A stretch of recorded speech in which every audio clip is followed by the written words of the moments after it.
கர்த்தர் நல்லவர், அவர் கிருபை என்றும் உள்ளது. அவர் கிருபை இன்றும் உள்ளது. அவர் கிருபை என்மேல் உள்ளது.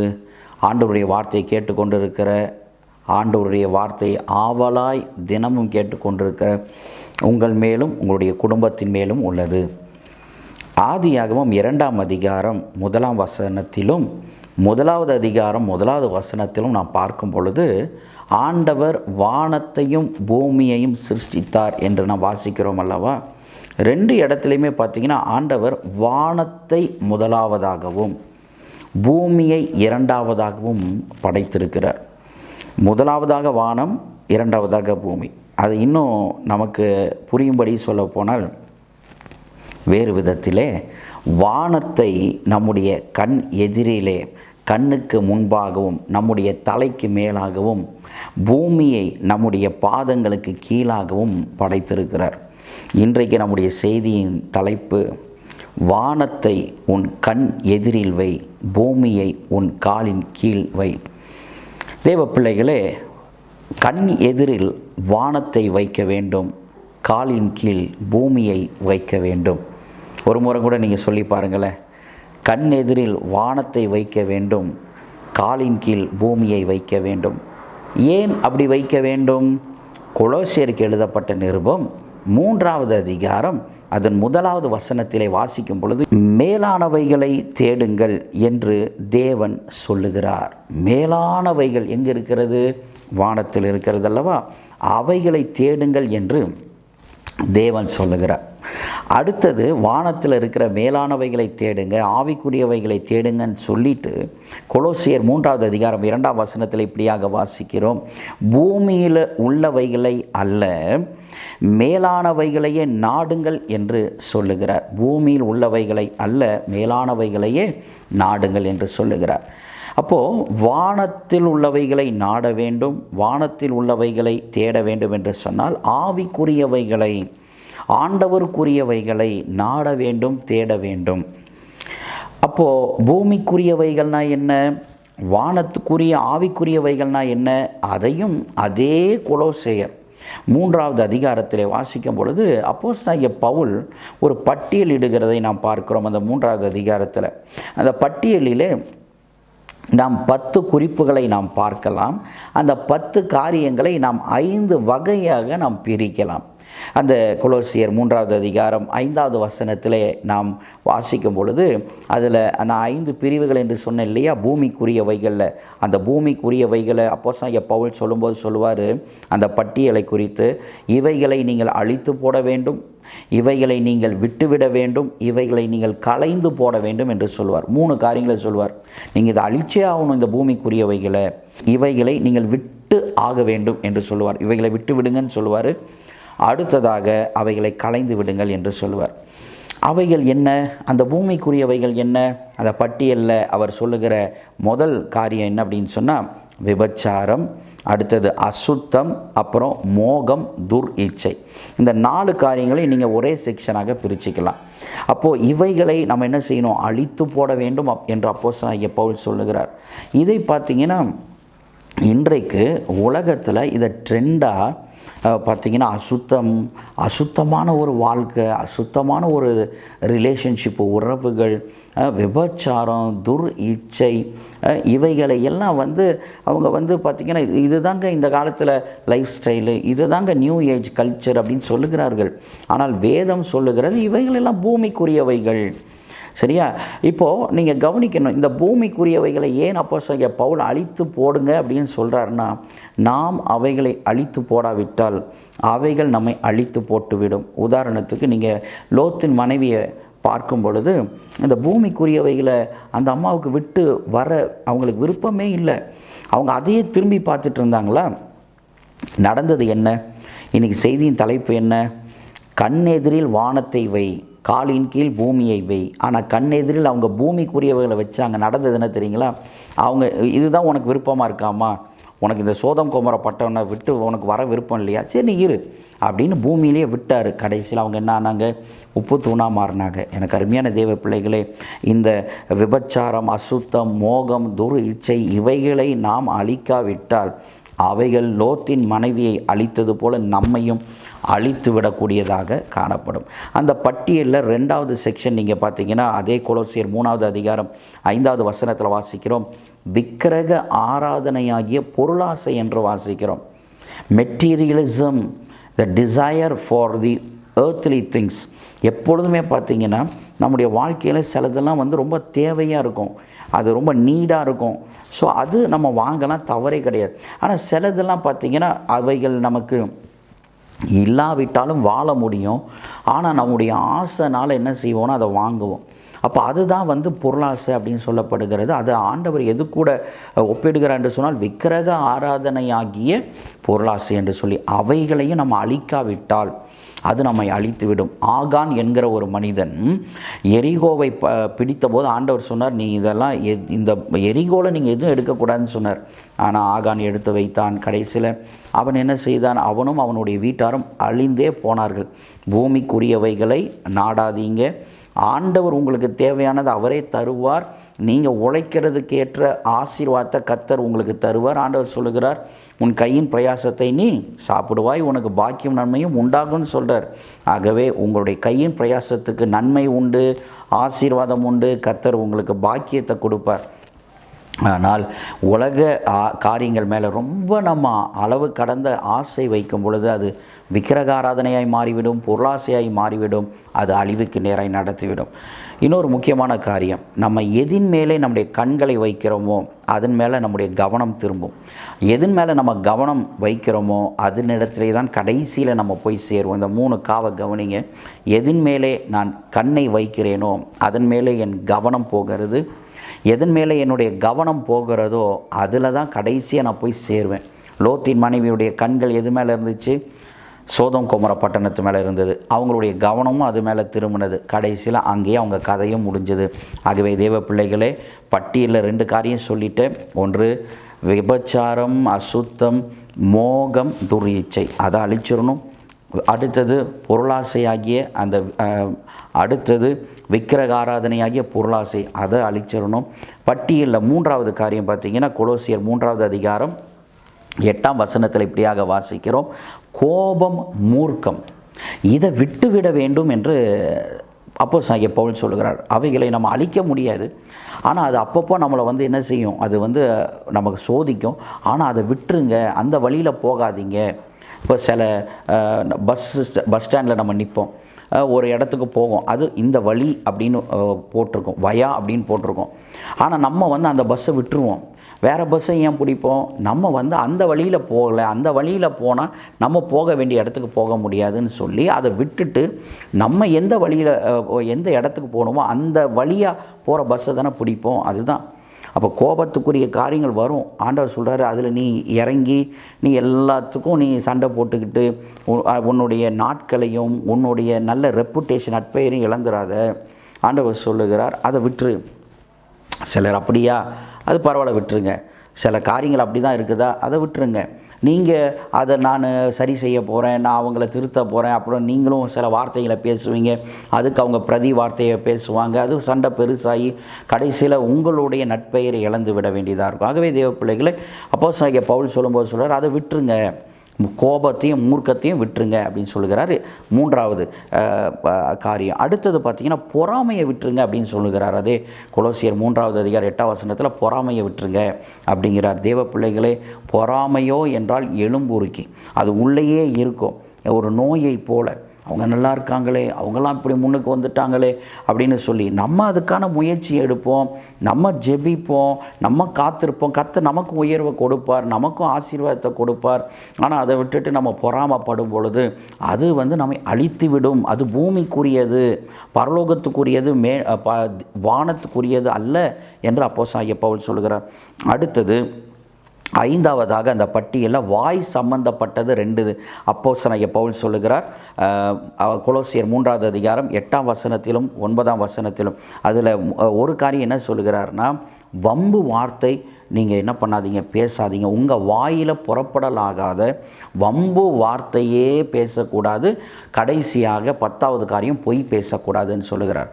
தேவ பிள்ளைகளே, நம்ம பேசும்போது ரொம்ப யோசித்து பேசணும்.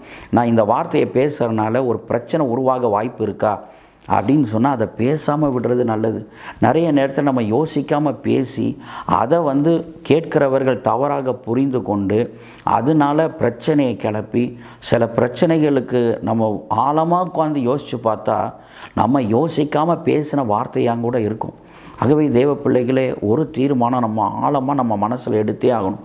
நான் பேசுகிற வார்த்தையினால் எங்கேயும் எந்த ஒரு வம்பு பிரச்சனை உருவாகிவிடவே கூடாது என்று சொல்லி. ஆகவே தேவ பிள்ளைகளே, அந்த நம்முடைய வாயில் புறப்படலாகாத வம்பு வார்த்தைகளை பேசக்கூடாதான், கடைசியாக பொய்யே பேசக்கூடாதான். இதெல்லாம் நீங்கள் அழிச்சிடணும். ஏன்னா இதெல்லாம் பூமிக்குரியவைகள் அப்படின்னு ஒரு லிஸ்ட்டு கொடுத்துட்டு then apostle Paul moves forward to give the list about the heavenly things.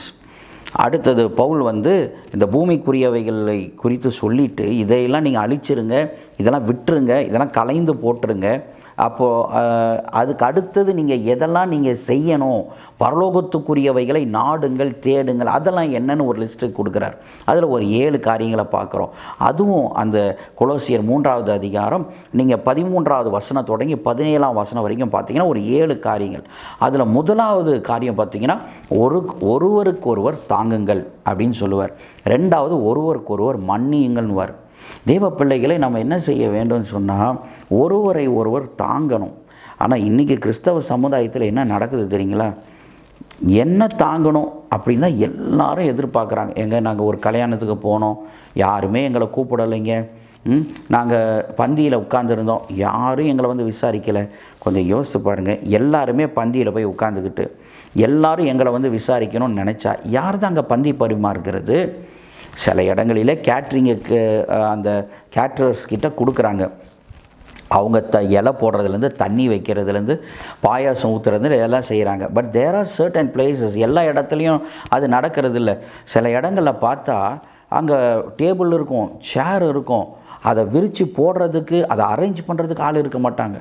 எல்லோரும் என்னென்னா, நான் ஆண்டவருடைய பிள்ளை, நான் பரலோகத்துக்கு பாஸ்போர்ட் வாங்கி ரெடியாக உட்காந்துக்கிட்டு இருக்கிறேங்க, எல்லோரும் எனக்கு டேபிள் போடணும், எனக்கு சேர் போடணும். நான் ஒரு சிலரை தான் உண்மையாலுமே பார்த்துருக்கேன். And really I appreciate such people. அவங்க சாம்பார் வாளியை பக்கெட் எடுத்துகிட்டு போய் ஊற்றுவாங்க. அவங்க பார்த்தீங்கன்னா அவங்க சொந்த வீட்டுக்காரங்களாக இருப்பாங்க, காரில் இறங்கி இருப்பாங்க. ஆனால் but they don't care about those things. அங்கே ஒரு நீடு இருக்குது, அங்கே ஒரு தேவை இருக்குது அப்படின்னா அங்கே மற்றவங்களை தாங்கிறதுக்கு இவங்க முன்னாடி நிற்பாங்க தேவ பிள்ளையை. ஆனால் கடைசியில் பார்த்தீங்கன்னா அவங்கள கடைசியாக உட்கார வச்சு அவங்களுக்கு இலை போட்டு, நீங்கள் எல்லாரையும் விசாரிச்சிங்களே, கவனிச்சிங்களே, நீங்கள் சாப்பிடுங்கன்னு சொல்லி அவங்களுக்கு சொல்கிறதுக்கு கூட ஆள் இருக்க மாட்டாங்க, பார்த்தீங்களா? ஆனால் ஆண்டவர் சொல்லுகிறார், நீங்கள் ஒருவரை ஒருவர் தாங்குங்கள் அப்படின்னு சொல்லுகிறார். Shall we all learn that? நம்ம எல்லோரும் அதை கற்றுக்கொள்வோமா? 2வதாக ஒருவரை ஒருவர் மன்னியுங்கள். இதுவும் பார்த்திங்கன்னா வியர்டாக இருக்கும். இந்த நம்ம கிறிஸ்டன்டத்துக்குள்ளே என்னென்னா, நான்லாம் மன்னிக்க முடியாது, அவங்க வேணால் என்கிட்ட பேசிட்டோம் அப்படின்னு அந்த மாதிரி ஒரு வீராப்பு, அந்த இதெல்லாம் தேவ பிள்ளைகளே, ஆண்டவருடைய வசனத்தில் பார்க்கும்பொழுது ஆண்டவர் சொல்லுகிறார், மன்னிப்பா, என்னப்பா, என் கையில் ஆணி அடித்தாங்க, என் தாடியை பிச்சாங்க, முதுகலை சாட்டையில் அடித்தாங்க, தலையில் கொட்டுனாங்க, முகத்தில் காரி துப்புனாங்கங்க, நான் அவங்களையே நான் மன்னிச்சனே, நீ ஏன் மன்னிக்கக்கூடாதுன்னு ஆண்டவர் கேட்குறார். நம்மளோட காரியம்லாம் பார்த்திங்கன்னா சின்ன சின்ன விஷயமா இருக்கும், அதுக்கெல்லாம் பெருசாக ஒரு எப்பிக்கே எழுதலாங்க, ஒரு காவியமே எழுதலாம். அவ்வளவு பேச்சு நம்ம பேசி வைராக்கியம், கோபம், மன்னிக்க முடியாது, பழி வாங்குகிற எண்ணங்கள். ஆண்டவர் சொல்லுகிறார், மன்னிச்சிருங்க, ஒருவரை ஒருவர் தாங்குங்கள், ஒருவரை ஒருவர் மன்னிங்கள் என்று சொல்லி கொலோசியர் 3வது அதிகாரம் 13வது வசனத்திலேருந்து வாசிக்கிறோம். அடுத்தது சொல்லுகிறார், அன்பு காட்டுங்க, அப்புறம் நன்றி அறிதல் உள்ளவர்களாக இருங்கன்னு சொல்லி அடுத்த 2 சொல்கிறார். அன்பை குறித்து சொல்லும்போது 1 கொரிந்தியர் 13வது அதிகாரத்துலேயும் அந்த அன்பை குறித்து விளக்கம் அப்போஸ்தலனாகிய பவுல் சொல்கிறார் இல்லையா? அதில் முக்கியமான சொல்கிற அன்பு சகலத்தையும் சகிக்கும். இது நம்ம எல்லாருக்குமே ஒரு பெரிய டெஸ்ட்டு தான். சகிப்பு தன்மை அவ்வளோ ஈஸியாக வந்துடாது. சிலர் செய்கிற காரியங்கள் நமக்கு ரொம்ப இரிட்டேட்டிங்காக இருக்கும், அனாயிங்காக இருக்கும், வெறுப்பேற்றுற மாதிரி இருக்கும், கடுப்பாக இருக்கும். நம்ம சொல்கிறத அவங்க புரிஞ்சிக்கவே மாட்டாங்க. செஞ்சதையே திரும்ப திரும்ப செய்வாங்க. அவங்க செய்கிறது தான் ரைட்டுன்னு நினைப்பாங்க. Even after all these things God says, if you have love you will be able to adjust with that person. நீங்கள் அன்பு உடையவர்களாக இருந்தீங்கன்னா நீங்கள் அதை சகிச்சுக்குவீங்க அப்படின்னு கர்த்தர் சொல்லுகிறார். எனக்கு அருமையான தேவ பிள்ளைகளே, இன்றைக்கி நீங்கள் இருக்கிற இந்த பூமியில் ஒரு பிளாட் வாங்கிறது, ஒரு சதுரடி இடம் வாங்கிறது பார்த்திங்கன்னா அவ்வளோ காஸ்ட்லியாக இருக்குது. நம்மளால் வாங்க முடியலல்ல. ஆனால் பரலோகத்தில் உங்களுக்காக ஆண்டவர் மேன்ஷனே கட்டி வச்சுருக்கிறாராம், கேசல்ஸு. உங்களுக்காக ஆண்டவர் பரலோகத்தில் வாசம் செய்கிற ஸ்தலத்தை உண்டாக்கி வச்சுருக்காருல. சரி, அதில் நீங்கள் அந்த இடம் உங்களுக்கு ஆண்டவர் கொடுக்குறாரு. நீங்கள் என்ன செஞ்சு வாங்க போகிறீங்க? ஒன்றுமே செய்ய போகிறதில்ல. அப்போ ஆண்டவர் கேட்பார், நீ ஒன்றும் செய்யலைல்ல, அட்லீஸ்ட் நான் சொன்ன வார்த்தையாவது நீ கீழ்ப்படிஞ்சியா? சகலத்தையும் நீ எனக்காக சகிச்சுப்பார். நான் சகித்தேன் அல்லவா, அதுபோல் நீ எனக்காக சகிச்சினா உனக்காக நான் பரலோகத்தில் நிச்சயமாக ஒரு இடத்தை தருவேன். பரலோகத்தில் ஒரு இடம் மட்டும் இல்லைங்க, நீங்கள் சகிக்கிற ஒரு பர்சனாக இருந்தீங்கன்னா, அந்த கேரக்டர் உங்களுக்கு இருந்துச்சுன்னா, அந்த குணாதிசயம் உங்களுக்கு இருந்துச்சுன்னா, ஆண்டவருடைய இருதயத்தில் கூட உங்களுக்கு ஒரு பெரிய இடம் கிடைக்கும். Because there are very limited people. ஒரு குறிப்பிட்ட ஜனங்க மட்டும்தான் எல்லாத்தையும் சகிக்கிறவங்களாக இருக்கிறாங்க. ஸோ அதை நீங்கள் சகிச்சு பாருங்கள். அடுத்தது நான் சொன்னது போல் நன்றி அறிதல் உள்ளவர்களாக இருங்கள். எனக்கு அருமையான தேவ பிள்ளைகளே, நான் இந்த நேரத்தை பார்க்கும்போது ரொம்ப வேதனையான ஒரு விஷயம் என்ன தெரியுங்களா? அவங்க ஆசீர்வதிக்கப்படாத நாட்களிலே அவங்க ஊர் பேர் யாருன்னே தெரியாமல் இருப்பாங்க. அந்த நேரத்தில் யாராவது அவங்கள நேசித்து அவங்கள உட்கார வச்சு சாப்பாடு கொடுத்து அவங்களுக்கு ஆதரவு கொடுத்து அவங்கள 4 பேருக்கு இன்ட்ரடியூஸ் பண்ணி விட்டு அவங்கள அறிமுகப்படுத்தி விட்டுருப்பாங்க பார்த்தீங்களா அந்த ஊரில். அப்போல்லாம் பார்த்திங்கன்னா அவங்க அவ்வளோ நேசமாக பாசமாக இருந்திருப்பாங்க. ஆனால் கொஞ்சம் வளர்ந்த பிறகு அந்த வளர்த்து விட்டவங்களெல்லாம் அதை கேரே பண்ணாமல் சுத்தமாக மறந்து அந்த மாதிரிலாம் இருப்பாங்க.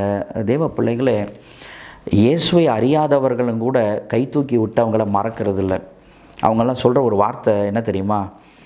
நமக்கு உப்பு போட்டவங்கள சாகிற வரைக்கும் மறக்கக்கூடாதுன்னு சொல்லுவாங்க. அப்படியே என்ன தெரியுமா? நமக்கு யார் ஒன்றும் இல்லாத நேரத்தில் சாப்பாடு கொடுத்தாங்களோ மறக்கக்கூடாதுன்னு சொல்லுவாங்க பார்த்தீங்களா?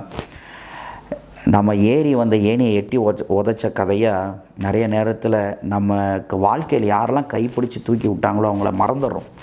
ப்ளீஸ், இஃப் யுவர் பேரண்ட்ஸ் உங்கள் வாழ்க்கையில் ஒரு கட்டத்தில் நீங்கள் நல்லா வளர்ந்த பிறகு உங்கள் அப்பா அம்மா உங்களை வளர்த்துட்ருப்பாங்கள்ல, அதை நிறைய பேர் என்னவா நினச்சிக்கிறாங்க கேட்டிங்கன்னா, தட்ஸ் தேர் ரெஸ்பான்சிபிலிட்டி. அவங்க பெற்றாங்கங்க பெற்றோர், அதனால் அவங்க வளர்த்து தான் ஆகணும். அவங்க படிக்க வச்சாங்க, அவங்க வளர்த்தாங்க, சோறு கொடுத்தாங்க, அவங்க ட்ரெஸ் வாங்கி கொடுத்தாங்க. இதெல்லாம் ஏங்க பெருசாக பேசுகிறீங்க?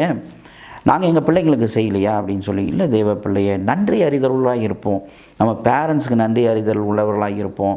நம்மளை வாழ்க்கையில் ஊர் பேர் தெரியாதவங்களாக இருந்த இடத்துல நம்மளை யார் தூக்கி விட்டாங்களோ அவங்களுக்கு நன்றி அறிதல் உள்ளவர்களாக இருப்போம். அவங்களுக்கு ஏதாவது நம்மளால் முடிஞ்ச ஹெல்ப்பு நம்ம செய்ய முடிஞ்சால் செய்வோம். ஒருவேளை நீங்கள் பெரிய அளவில் ஹெல்ப் செய்யலைனாலும் பரவாயில்ல, அட்லீஸ்ட் ஒரு ஃபோன் பண்ணி விசாரிக்கலாம். பெரிய கோடிக்கணக்கில் செய்யலைனாலும் பரவாயில்ல, உங்களால் முடிஞ்ச ஒரு சின்ன ஒரு உதவியை செய்யலாம். வசனம் சொல்லுகிறது, தீஸ் ஆர் த திங்ஸ், இதுதான் வானத்துக்குரியவைகள், இவைகள் தான் மேலானவைகள், இவைகளை நாடுங்கள் தேடுங்கள் என்று கர்த்தர் சொல்லுகிறார். ஸோ நன்றி அறிதல் உள்ளவர்களாக இருப்போமா? அடுத்தது நம்ம பார்த்திங்கன்னா அந்த லிஸ்ட்டில் பவுல் சொல்லும் பொழுது சொல்லுவார், கிறிஸ்துவின் வசனத்தால் உங்களுடைய சிந்தையை நிரப்புங்க. உங்களுடைய ஞானம் கிறிஸ்துவின் வசனத்தை சார்ந்ததாக இருந்து அதனால் நீங்கள் நிரப்பணும்னு சொல்கிறார். To make it very simple, fill your mind and your heart with the word of God. God's வேர்டுனால், கர்த்தருடைய வசனத்தினால தயவு செய்து உங்களுடைய இருதயத்தை நிரப்புங்க. தேவ பிள்ளைகளே, நம்ம வசனத்தை நம்முடைய இருதயத்திலையும் நம்முடைய சிந்தனையிலையும் நிரப்பிட்டோன்னு வச்சுக்கோங்களேன், பயமோ கவலையோ பதட்டமோ அவிசுவாசமோ வேறு எதுவுமே நம்மளை அந்த இடத்த என்ன செய்யாதுன்னு ஆக்கிரமிக்காது. But when that place is empty, அந்த இடம் காலியாக இருக்குது, வசனமே இல்லை, வசனமே கேட்கறது இல்லை. நீங்கள் பிரசங்கம் கூட கேட்கும்போது சிலவங்க சொல்லுவாங்க, என்னங்க ஆனால் பிரசங்கம் போட்டு கேட்டுட்டு இருக்கீங்க, காமெடியாக இருக்குங்க, போங்க, எங்கே வேறு ஏதாவது கேட்கலாமே, நியூஸும் கூட கேட்கலாமே. நான் கேட்குறேன், நியூஸ் கேட்கலாம், தப்பே கிடையாது. we have to be updated with the news. நம்ம அப்பப்போ என்ன நடக்குதுன்னு தெரிஞ்சுக்கலாம். பட் அதையே நம்ம எல்லா சேனல்லையும் வந்து நான் பார்ப்பேன், நியூஸ் 7ல் நான் பார்ப்பேன், இல்லை நான் ஒவ்வொரு நியூஸ் சேனல்லையும் நான் பார்ப்பேங்க அப்படின்னு சொல்லிட்டு பார்த்துக்கிட்டே இருந்தேன் அப்படின்னு சொன்னால் எனக்கு என்ன கிடைக்கும்? பயம்தான் கிடைக்கும். அங்கே புயல் வந்துச்சு, இங்கே பூகம்பம் வந்துச்சு, அங்கே எரிமலை வெடிச்சிருச்சு, அங்கே ட்ரெயின் ஆக்சிடெண்ட் ஆகிருச்சு. கர்த்தர் சொல்லுகிறார், நம்ம நியூஸையே கேட்டுக்கொண்டு இருந்து வசனத்தை கேட்காம விட்டால் அது நமக்கு ஒரு பெரிய பயத்தை ஏற்படுத்தி எதிர்காலத்தை குறித்து நம்பிக்கை இழந்துருவோம். ஐயோ, அடுத்தது இங்கே எப்போ பூகம்பம் வருமோ தெரியலிங்க, இங்கே நமக்கு எப்போ வந்து நம்ம வீட்டை திருடுவானோ தெரியலிங்க, நமக்கு எப்போ வந்து வைரஸ் காய்ச்சல் தாக்கும்னு தெரியலிங்க. நியூஸு தெரிஞ்சிக்கலாம், ஆனால் இது குட் நியூஸ். இது நிரப்புங்க உங்கள் சிந்தையினால். கர்த்தர் இதனாலே உங்களுடைய சிந்தையை நிரப்புங்க. அப்பொழுது கர்த்தர் உங்களை விசுவாசத்தினால நிரப்பி உங்களை ஆசீர்வதித்து உன்னதத்துக்காக உங்களை ஆயத்தப்படுத்துவார். அந்த பட்டியலில் பவுல் வந்து கடைசியாக 2 காரியங்களை சொல்லி முடிப்பார். நீங்கள் துதித்து கொண்டே இருங்க, ஞான பாடல்கள்னாலே பாடி ஆண்டவரை ஆராதனை செய்து கொண்டே இருங்கள். கடைசியாக தேவனுக்கு ஸ்தோத்திரம் செலுத்தி கொண்டே இருங்கள், நன்றி செலுத்தி கொண்டே இருங்கள். ஃபஸ்ட்டு நான் சொன்ன நன்றி அறிதல் வந்து மக்கள் நமக்கு செய்ததுக்கு அவங்களுக்கு நன்றி அறிதல் உள்ளவர்களாக இருக்கிறது. கடைசியாக பவுல் சொல்லி முடிக்கிறது, கர்த்தர் நமக்கு செஞ்சார்ல, அவருக்கு நன்றி உள்ளவர்களாக எப்பொழுதும் என்ன பண்ணிக்கிட்டே இருங்க, ஸ்தோத்திரம் சொல்லிக்கிட்டே இருங்க. இந்த 7 காரியங்களை நீங்கள் செய்து கொண்டு இருக்கும் பொழுது நீங்கள் என்ன செய்கிறீங்கன்னா, உங்களுடைய ஃபோக்கஸை வானத்து மேலே வைக்கிறீங்க, உங்களுடைய கண்களை வானத்து மேலே வைக்கிறீங்க. அப்போ என்ன நடக்குது? உங்கள் கண்கள் வானத்து மேலே வைக்கும்பொழுது உங்கள் கவனம் அது மேலே திரும்புது, இந்த 7 காரியங்கள் மேலே. அப்பொழுது கவனம் அது மேலே திரும்பும் பொழுது கர்த்தர் வரும்போது அவரோடு கூட அந்த வானத்திலே அவர் எடுத்துக்கொள்வார். அதை விட்டுட்டு நான் பூமிக்குரியவைகளையே நான் பார்த்து கொண்டிருப்பேன்னு சொன்னால் என்னோடய டெஸ்டினேஷன் கடைசியாக நான் அங்கே தான் போய் சேர்ற மாதிரி ஆயிரும். ஆகவே தேவ பிள்ளைகளே, வானத்தை உங்கள் கண் எதிரில் வையுங்கள், பூமியை உங்கள் பாதங்களின் கீழ் வையுங்கள். வானத்துக்குரியவைகளையே நாடுங்கள், பூமிக்குரிய காரியங்களை அழித்து விடுங்கள்.